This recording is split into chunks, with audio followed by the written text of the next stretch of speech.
약 6천년 전 인류 역사상 가장 거대한 모험이 시작된 곳으로 떠나보겠습니다. 그곳은 티그리스 강과 유프라테스 강이 만나는 지역인 비옥한 초승달 지대이며 수메르인들은 여기에서 메소포타미아 문명의 기틀을 마련한 민족입니다. 산악지대에 살던 수메르인들은 남부 평원으로 내려왔습니다. 하지만 그들이 마주한 땅은 돌도 나무도 귀한 척박한 환경에 진흙과 갈대뿐이었습니다. 비가 오면 강물이 무섭게 불어났고 여름에는 뜨거운 태양으로 땅이 갈라졌습니다. 수메르인들은 이 거친 자연을 설계하기 시작했습니다. 이것이 문명의 진정한 시작이었습니다. 그들은 수로를 파고 둑을 쌓았으며 물을 저장하여 농사에 도움을 주었습니다. 이 방대한 사업을 위해 사람들이 모여 살기 시작하였고 자연스럽게 지도자와 조직이 생겨났습니다. 기원 전 3500년 무렵 우르크와 같은 도시 국가가 형성되었습니다. 우르크를 다스리던 왕이 길가메시랍니다. 그의 이야기 길가메시 서사시는 인류 역사상 가장 오래된 문학작품으로 남아 있습니다. 농사가 잘 되어 넘쳐나는 수확물을 배분하는 과정에서 기록의 필요성이 생겼고 이때 발명한 문자가 쐐기 문자입니다. 그들이 진흙판에 갈대를 눌러 쓴 쐐기 문자로 인류의 기억을 저장하였습니다. 남는 곡물을 옮기기 위해 수레바퀴를 발명하였고 이를 배에 싣고 멀리 인도나 이집트 근처까지 가서 구리와 보석으로 바꾸는 장거리 무역도 시작하였습니다. 수메르인들은 진흙을 사용하여 건축물을 지었습니다. 도시 국가에 건설한 지구라트는 고대 문명의 높은 과학, 수학, 건축 기술이 집약된 신전을 지었습니다. 지구라트 위에서는 제사장들이 별의 움직임을 관찰해 달력을 만들었는데 이것 역시 농사에 도움이 되었습니다. 지구라트 맨 꼭대기에는 신성한 방이 있고 오직 고위 제사장만 출입할 수 있었습니다. 지구라트 입구에는 점토판을 보관하는 서고와 학교 에두바가 있었는데 아이들이 진흙판에 쐐기 문자를 연습하던 곳입니다. 비가 올 경우 진흙 벽돌이 녹아내릴 수 있기 때문에 습기를 빼내는 배수구멍이 설계되어 있었습니다. 수천 년 전에 있었던 놀라운 공학 기술이에요. 수메르의 공학 기술과 함께 놀라운 수학적 능력도 설명해 볼게요. 60진법은 수메르인들에 의해 고안되었습니다. 이것은 60을 단위로 하는 수체계를 사용하여 시계의 시간을 계산하고 원의 각도를 측정하는 방식입니다. 그들의 60진법은 현대 우리가 1시간을 60분으로 1분을 60초로 나누고 원의 각도를 360도로 계산하는 등 많은 영향을 미치고 있습니다. 수메르에는 셈족도 살고 있었는데 이들은 기원전 3500년부터 2900년경 메소포타미아로 유입되었다고 합니다. 셈족이었던 아카드 왕이 수메르 도시 국가들을 통합합니다. 최초의 제국인 아카드 제국을 건설한 것은 기원전 2334년경입니다. 그러나 기원전 2000년 전후 메소포타미아 지역에 정치적, 경제적으로 불안정한 시기에 민족 이동이 나타납니다. 아브라함이 가족들과 함께 가나안으로 이주한 것도 이 시기로 추정됩니다. 아브라함의 이야기는 나중에 이집트 이야기에서 다시 다룰게요. 셈족 아카드 왕이 수메르 도시 국가들을 통합하면서 수메르인과 셈족인 아카드인이 섞이기 시작합니다. 아카드 제국이 무너진 후 서쪽에서 아모리인이라는 셈족 계열의 유목민이 메소포타미아로 유입됩니다. 이들은 수메르의 옛 도시들을 점령하기도 하고 새로운 도시들을 세우기도 했는데 그중 하나가 바빌론입니다. 바빌로니아인과 현대 아라비인은 모두 세머파라는 언어와 혈통의 큰 뿌리에서 나온 것이죠. 바빌론 6대왕 함무라비는 수메르 도시 국가들과 셈족 국가들을 정복하며 통일 제국을 건설합니다. 이때부터 수메르라는 이름은 점차 사라지고 바빌로니아로 불리게 되었습니다. 함무라비 왕은 함무라비 법전으로 유명하죠. 이 법전은 거대한 석판에 쐐기 문자로 정교하게 새겨졌으며 약 300개의 법조문을 담고 있습니다. 함무라비 법전의 특징을 간략히 소개하면 눈에는 눈, 이에는 이라는 원칙으로 알려진 탈리오 법칙을 따르고 계급 사회의 특성을 반영하여 피해자와 가해자의 신분에 따라 형벌이 다르게 적용되었습니다. 또한 사유재산을 법적으로 보호하고 있었다고 합니다. 바빌로니아는 시간이 흐르며 여러 민족에게 정복당하게 됩니다. 이집트 문명이 폐쇄적인 지형으로 오랫동안 통일 국가를 유지했던 데 반하에 개방적인 지형을 갖고 있던 메소포타미아 문명은 외부 침입이 잦았습니다. 현재 이 지역에 살고 있는 사람들은 이라크인이지만 현대 이라크인들은 유전적으로 고대 수메르인, 바빌로니아인, 아시리아인의 혈통을 물려받았습니다. 다시 바빌로니아가 쇠퇴하던 시기로 돌아가 볼게요. 함무라비 왕 이후 세력이 약해진 바빌로니아는 철기를 사용하던 히타이트 족의 침략으로 멸망하게 됩니다. 기원전 1595 년경 히타이트 왕 무르실리 1세는 전차 부대를 이끌고 바빌론을 정복하였으나 직접 다스리지는 않았습니다. 히타이트가 바빌론을 초토화하고 떠나버리자 바빌론에는 거대한 권력의 공백이 생겼습니다. 이 틈을 타서 동쪽 산악지대에서 내려온 카시트인들이 바빌론을 점령했습니다.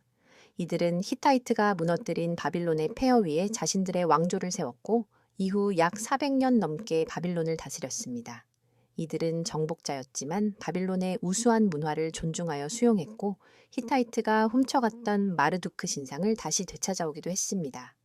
그러나 카시트는 북쪽 지역에서 히타이트를 무너뜨리고 내려온 아시리아에 정복되고 말았습니다. 히타이트와 아시리아는 고대 근동의 주권을 놓고 다투었던 당대 최고의 철기 강대국들이었습니다. 두 나라는 지리적으로 인접해 있어 기원전 19에서 17세기에는 교역하였고 아시리아는 히타이트인들에게 메소포타미아의 쇠기 문자와 인장을 전해주었습니다. 두 국가는 제국으로 성장하면서 피할 수 없는 라이벌 관계가 되었습니다. 기원전 1230년경 히타이트는 남쪽에서 이집트와 카데슈 전투를 치른 후 쇠약해진 상태에서 아시리아와 맞붙어 패배하였습니다. 그리고 기원전 1200년경 여러 부족의 연합체인 바다민족의 침입과 내분으로 히타이트 제국이 멸망합니다. 아시리아는 히타이트가 지배하던 북시리아 지역을 흡수하며 신아시리아 제국으로 발전하고 히타이트의 고급 철기 제조 기술을 활용하여 카시트 왕조를 누르고 메소포타미아를 정복하였습니다. 기원전 9에서 7세기의 일입니다. 신아시리아 제국은 메소포타미아뿐만 아니라 이집트까지 지배하는 인류 최초의 세계 제국을 건설하게 됩니다. 아시리아 왕 아슈르바니팔이 수도 니네베에 세운 도서관은 인류 최초의 체계적인 도서관이라고 합니다. 왕은 제국 전역에 전령을 보내 바빌론이나 다른 도시 사원에 있는 모든 점토판을 가져오게 했습니다. 오늘날의 도서관처럼 주제별로 분류하고 소속과 출처를 밝히는 꼬리표를 붙였습니다. 길가메시 서사시를 담은 점토판도 이 도서관에 보존되어 있었습니다. 기원전 612년 아시리아 제국이 무너질 때 적군은 니네베 성에 불을 질렀습니다. 도서관도 이때 함께 불타 무너졌으나 아시리아의 점토판은 고열에 더욱 단단하게 굳어졌고 땅속에서 썩지 않고 보존될 수 있었습니다. 아시리아 제국은 아슈르바니팔 왕사 후 혼란이 계속되었고 피지바의 민족들은 일제히 독립전쟁을 시작했습니다. 이 중 가장 큰 위협은 신바빌로니아와 메디아였습니다. 이들 연합군은 기원전 612년 아시리아의 수도이자 세계 최대 도시였던 니네베를 함락하였고 기원전 609년 아시리아 제국은 역사 속으로 완전히 사라졌습니다. 메디아는 기원전 1000년경 페르시아와 함께 중앙아시아 초원지대에서 남쪽이란 고원지대로 내려온 아리아인입니다. 메디아가 먼저 힘을 키워 나라를 세웠고 페르시아는 메디아의 지배를 받으며 조공을 바치는 부족 국가였습니다. 신아시리아 제국의 폐허 위에서 신바빌로니아가 세워졌습니다. 그 중심에는 성경에서 느부갓네살로 알려진 네부카드네자르 2세가 있습니다. 그는 고향을 그리워하는 왕비 아미티스를 위해 사막 한가운데에 거대한 계단식 테라스를 만들고 나무와 꽃을 심었습니다. 멀리서 보면 마치 공중에 떠 있는 정원처럼 보였다고 하며 현재 세계 7대 불가사의 중 하나입니다. 또한 하늘에 닿으려 했던 바벨탑의 모델로 추정되는 거대한 지구라트를 건설합니다. 신바빌로니아는 군사적으로도 강력했는데 기원전 586년 반란을 일으킨 유다 왕국을 응징하기 위해 예루살렘을 함락시키고 솔로몬 성전을 파괴했습니다. 유다의 왕과 귀족, 기술자 등 수만 명의 유대인을 포로로 끌고 갔습니다. 이 사건은 유대교 신앙이 체계적으로 정리되는 계기가 되었습니다. 신바빌로니아는 네부카드네자르 2세가 죽자 급격하게 흔들렸고 기원전 539년 내부 분열로 민심이 돌아선 틈을 타서 페르시아의 키루스 2세가 바빌론을 공격했습니다. 그는 메디아 왕의 외손자였음에도 불구하고 페르시아인들을 결집해 메디아의 압제에 반기를 들었습니다. 결국 메디아를 정복하며 전세를 역전시켰고 두 아리아계 민족, 메디아와 페르시아를 하나로 통합했습니다. 이것이 아케메네스 왕조 페르시아의 실질적인 시작입니다. 기세를 몰아 당시 소아시아의 부국이었던 리디아와 메소포타미아의 강자신 바빌로니아를 차례로 무너뜨리며 단숨에 근동의 최강자로 부상했습니다. 키루스, 이 새는 성경의 고레스로 알려져 있으며 바빌론에서 노예 생활을 하던 유대인을 가나안으로 돌려보냈다고 합니다. 인류 최초의 인권 선언문이라 불리는 키루스 실린더 혹은 점토 원통에는 노예 해방과 종교의 자유에 대한 내용이 담겨 있습니다. 페르시아 제국 아케메네스 왕조는 전성기였던 다리우스 1, 세 시대에 당대 인류가 알던 세계의 거의 대부분을 차지했습니다. 페르시아는 아시아, 유럽, 아프리카에 걸친 광활한 땅을 다스렸습니다. 면적으로 보면 전성기 시절 약 550만 제곱킬로미터에서 600만 제곱킬로미터에 달했습니다. 이는 당시 전 세계 인구의 약 44%, 약 5천만 명이 페르시아 한 나라의 시민이었다는 통계가 있을 정도였습니다. 이 넓은 땅 안에는 바빌로니아인, 유대인, 이집트인, 페니키아인, 그리스인, 인도인 등 수많은 민족이 공존했습니다. 인더스, 이집트, 그리고 메소포타미아 문명을 모두 정복한 셈입니다. 페르시아는 이 넓은 영토를 관리하기 위해 왕의 길과 역참제를 운영했습니다.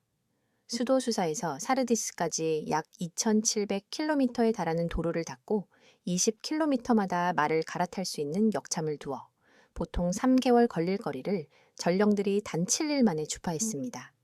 이는 훗날 로마 제국 도로망의 모델이 되었습니다. 다리우스 1세는 전국을 20여 개의 주로 나누고 총독을 파견했는데 이 총독을 사트라프라고 합니다. 또한 샤트라프를 감시하기 위해서 왕의 눈 또는 왕의 귀라 불리는 감찰관을 수시로 보내 중앙 집권력을 강화했습니다. 아케메네스 왕조의 페르시아가 그리스 알렉산드로스에 의해 멸망하는 과정은 인류 역사상 가장 거대한 역정극 중 하나입니다. 당시 페르시아는 거대한 제국이었고 그리스의 마케도니아는 변방의 신흥 세력이었기 때문이죠. 페르시아는 거대한 덩치에 비해 내부 조직이 경직되어 있었고 알렉산드로스의 기동력과 천재적인 전술을 감당하지 못했습니다. 결국 페르시아의 마지막 군주 다리우스 3세는 2번이나 전장에서 도망쳤고 샤프라트 중 하나였던 베소스에게 기원전 330년 암살당합니다. 다리우스 3세가 암살당했다는 소식을 들은 알렉산드로스는 그의 시신을 수습해 페르시아 황제의 예우를 갖추어 장례를 치르고 베소스를 처형함으로써 자신이 페르시아의 정당한 후계자임을 천명했습니다.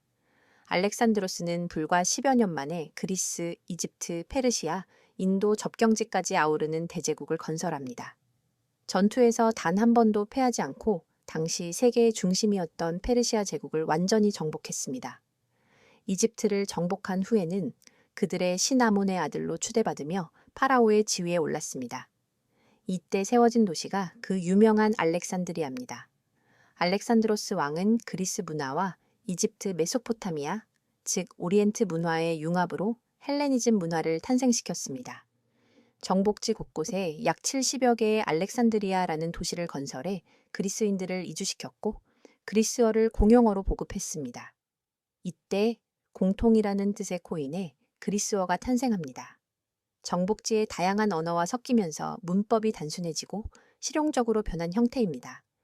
수백 년 동안 중동과 지중해에서 그리스어는 교양인의 언어가 되었고 로마 제국이 이 지역을 정복했을 때도 행정 언어로 라틴어 대신 그리스어를 썼다고 합니다. 기독교의 신약 성경이 원래 그리스어로 기록되어 있기도 했죠. 그리스어가 자리 잡으면서 이집트의 지혜와 바빌론의 천문학이 그리스어로 번역되어 그리스 철학과 결합했습니다. 이집트의 알렉산드리아에 세워진 거대 도서관은 전 세계의 지식을 그리스어로 집대성한 상징적인 장소가 되었습니다. 그리스의 사실적인 조각 기술이 인도로 전해져 불상을 만드는 간다라 미술이 탄생하는 계기가 되었습니다. 그는 단순히 땅을 뺏는 정복자가 아니라 동양과 서양이 하나로 섞이길 원했습니다. 자신부터 페르시아 왕녀와 결혼했고 부하 장군 80명과 병사 1만 명을 페르시아 여인들과 결혼시키는 수사의 합동 결혼식을 거행했습니다. 또한 페르시아의 행정 시스템을 그대로 유지하고 페르시아인들을 군대와 관직에 등용하는 파격적인 포용 정책을 펼쳤습니다. 알렉산드로스가 33세라는 젊은 나이에 후계자를 정하지 못하고 갑자기 세상을 떠나자 그의 거대한 제국은 장군들의 피비린내에 나는 전쟁터로 변했습니다. 이 과정을 디아도코이 전쟁이라 부르며 결국 제국은 크게 세 개 나중에 네 개의 왕조로 갈라지게 됩니다. 세 개로 나뉜 지역은 이집트, 서아시아와 페르시아, 마케도니아와 그리스입니다. 알렉산드로스 사후의 헬레니즘 국가들이 로마에 멸망한 뒤 이란 고원에서 페르시아인들이 로마의 강력한 대항마로 성장합니다. 224년부터 651년 사산 왕조 페르시아가 로마 제국과 국경을 맞대고 전쟁과 외교를 반복했습니다. 이들은 그리스 문화의 색채를 빼고 조로아스터교를 국교로 삼아 강력한 신권 정치를 펼쳤습니다. 사산 왕조는 철갑기병을 운용했는데 이는 훗날 유럽 중세 기사의 원형이 됩니다.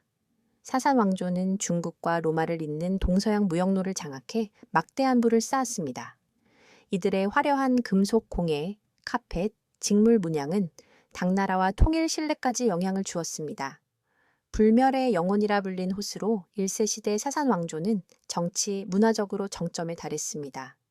그러나 사산 왕조는 수백 년간 전쟁하며 쇠약해졌고 최후의 대전쟁 후 아라비아 반도에서 일어난 이슬람 군대에 의해 651년 결국 사라지게 됩니다. 시간이 흘러 아바스 왕조가 들어서면서 메소포타미아는 이슬람 제국의 중심지가 됩니다.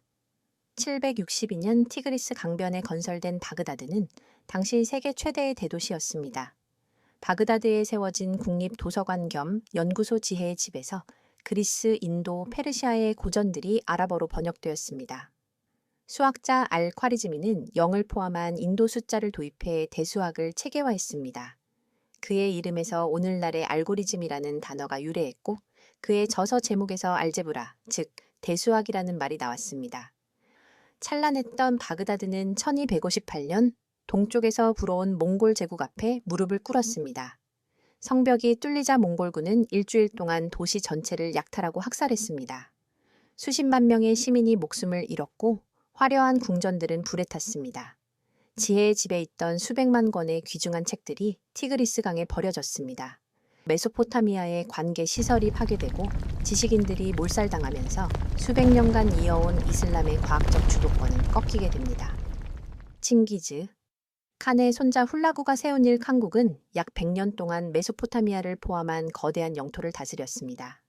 초기 몽골 통치자들은 불교나 기독교에 호의적이었으나 7대 칸인가잔 칸 시대에 이르러 국가 전체가 이슬람교로 개종했습니다. 이때부터 몽골인은 스스로를 이슬람의 수호자로 자처했습니다. 유목민이었던 몽골인은 복잡한 농경 사회인 메소포타미아를 직접 다스리기 어려웠습니다. 그래서 유능한 페르시아인 관료들을 기용해 제국을 운영했습니다. 14세기 중반 일 칸국은 후계자 문제와 내부 분열로 급격히 약해졌습니다. 14세기 말 스스로를 칭기즈 칸의 후계자라 칭한 티무르가 나타나 분열된 메소포타미아 지역을 다시 한번 휩쓸며 자신의 제국에 편입시켰습니다. 티무르는 중앙아시아 출신의 튀르크 몽골계 귀족이었습니다. 티무르 제국은 몽골의 군사력과 페르시아의 문화를 합친 독특한 제국이었습니다. 정복지에서 데려온 기술자와 학자들을 모아 수도 사마르칸트를 세계에서 가장 아름다운 도시로 만들었습니다. 저항하는 도시 바그다드, 델리 등은 몽골군보다 더 잔인하게 파괴했습니다. 바그다드는 몽골에 이어 티무르에게 또 한 번 처참하게 짓밟히는 비극을 겪었습니다. 티무르가 1405년 명나라 원정길에 죽자 그의 넷째 아들인 샤르흐가 혼란을 수습하고 제국의 전성기를 다시 한번 이끌었습니다.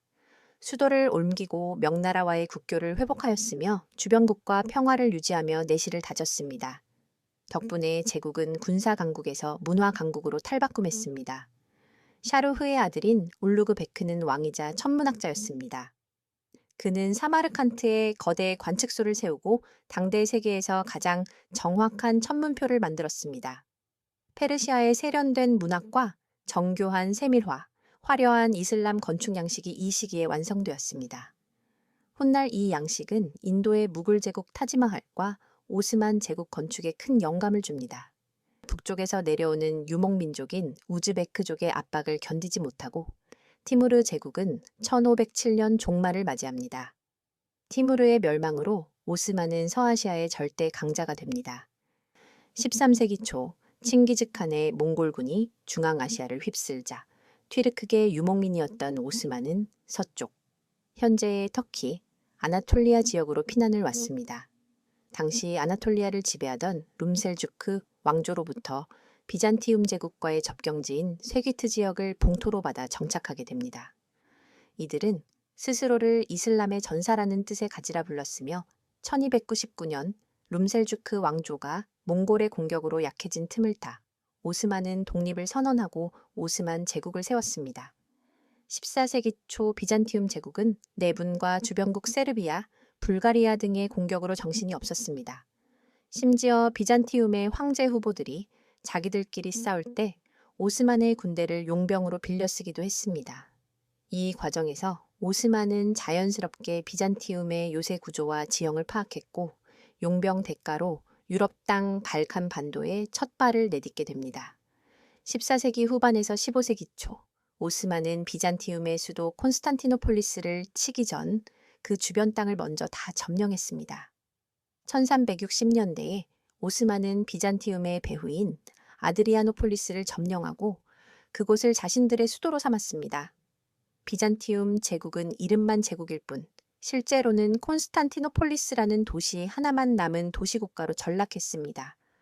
비잔티움 황제는 생존을 위해 오스만 술탄에게 조공을 바치고 눈치를 보는 굴욕적인 공존을 이어갔습니다. 1453년 오스만의 젊은 술탄 메흐메트 2세는 비잔티움의 자랑이었던 난공불락의 삼중 성벽을 무너뜨리기 위해 거대한 대포를 동원했습니다. 결국 성벽이 뚫리고 비잔티움의 마지막 황제 콘스탄티누스 11세가 전사하면서 1100년 넘게 이어진 비잔티움 제국은 멸망했습니다. 오스만은 비잔티움 제국의 가혹한 세금에 시달리던 현지 그리스인들을 포용했습니다. 개종을 강요하지 않고 세금을 낮췄으며 정복지에 기독교 소년들을 데려다 이슬람으로 개종시킨 뒤 최전계 보병으로 키워냈습니다. 이들은 예니체리라고 불렸는데 당시 세계 최강의 상비군이었습니다. 오스만은 대포와 총 같은 최신 화약 무기로 기사 중심의 유럽 군대와 성벽 중심의 비잔티움을 압도하고 실크로드와 지중해 무역로를 완전히 장악하며 경제적인 부까지 거머쥐게 되었습니다. 오스만이 비잔티움을 정복하고 제국의 기틀을 다지는 동안 우즈베크족은 시베리아 초원에서 남하하여 티무르 제국을 멸망시켰습니다. 그 직후 서쪽의 사파비 왕조와 충돌하면서 자연스럽게 사파비의 숙적이었던 오스만 제국과 손을 잡게 됩니다. 1510년대부터 두 순위파 강대국 간의 긴밀한 협력이 이루어졌습니다. 오스만은 우즈베크에 머스킷 총과 대포, 그리고 이를 다룰 줄 아는 기술자들을 보내주었고 우즈베크 군대는 주변국들 사파비, 카자흐 등에 대해 우위를 점할 수 있었습니다. 1534년 오스만의 전성기를 이끈 술레이만 1세가 사파비로부터 바그다드를 빼앗아 오스만 영토로 편입시켰습니다. 오스만 제국은 메소포타미아를 효율적으로 통치하기 위해 여러 개의 에얄레트로 나누어 관리했습니다. 대표적으로 바그다드, 바스라, 모술 등이 중심 도시였습니다. 각 주에는 파샤라고 불리는 주지사를 파견하여 군사와 행정을 총괄하게 했습니다. 오스만 제국은 중앙 집권적인 통치를 지향했지만 메소포타미아처럼 멀고 넓은 지역에서는 현지 부족이나 유력자들의 자치를 어느 정도 용인했습니다. 오스만 제국은 이슬람교를 국교로 삼았지만 기독교, 유대교 등 다른 종교를 믿는 주민들에게도 일정 수준의 종교적 자유를 인정했습니다. 오스만 제국은 메소포타미아의 풍부한 농산물과 자원을 자국으로 가져가기 위해 무거운 세금을 부과했습니다. 이는 메소포타미아 경제에 침체를 가져왔고 주민들의 삶을 어렵게 만들었습니다. 오스만 제국의 메소포타미아 지배는 약 400년 동안 이어졌습니다. 하지만 19세기부터 오스만 제국이 쇠퇴하면서 메소포타미아 지역에서도 독립 움직임이 나타나기 시작했습니다. 제1차 세계대전 당시 오스만 제국은 독일과 손잡고 참전했지만 결국 패배했습니다. 전쟁 후 1920년 살레모 회의를 통해 오스만 제국의 영토는 분할되었고 메소포타미아 지역은 영국의 위임 통치를 받게 되었습니다. 영국은 이 지역에 이라크 왕국을 세우고 파이살 1세를 왕으로 추대했습니다. 1932년 이라크는 영국으로부터 독립하여 주권국가가 되었습니다.